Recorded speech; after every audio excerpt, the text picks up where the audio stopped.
Hi guys, I'm finally wrapping up here in Australia, flying home next week, first class obviously, can't do creative work in economy, the energy's just wrong.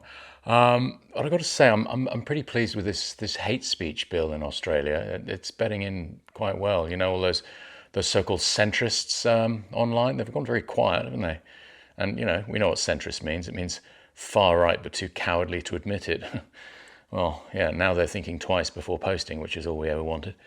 Yeah, I was chatting to one of the grips last week, Barry, I think, or Bruce, one of those Australian names, and I said, finally, Australia's catching up with Europe, and he said, what about your Instagram? I said, what about it? He said, all those videos you post supporting Palestine, mocking Christians, that bit you did about traditional marriage being bigotry. I said, whoa, that's different, Bruce. That's activism. That's speaking truth to power. He said, still speech, though, innit?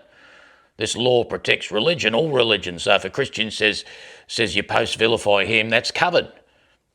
Well, I laughed. I said, that's not how it works. I went to RADA. I understand nuance. And he said, well, show me where it says your posts are exempt, mate.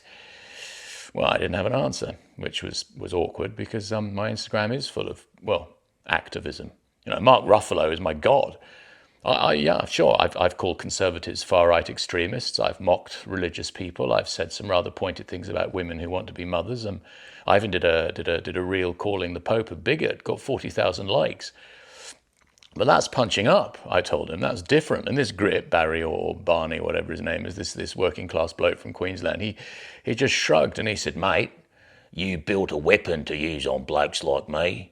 But governments change, mate, and one day it might be blokes like me deciding what counts as hate for blokes like you. I told him he was just parroting right-wing talking points, and I suggested he read some Foucault. He said, I read the bill, did you? Which was a bit confrontational. I mean, we're the good guys, aren't we? We do this to protect the vulnerable, don't we? It's not going to be used against activists, surely, against people on the right side of history, people who went to RADA, will it? It has to be fine. I'm sure leopards won't eat my face, right?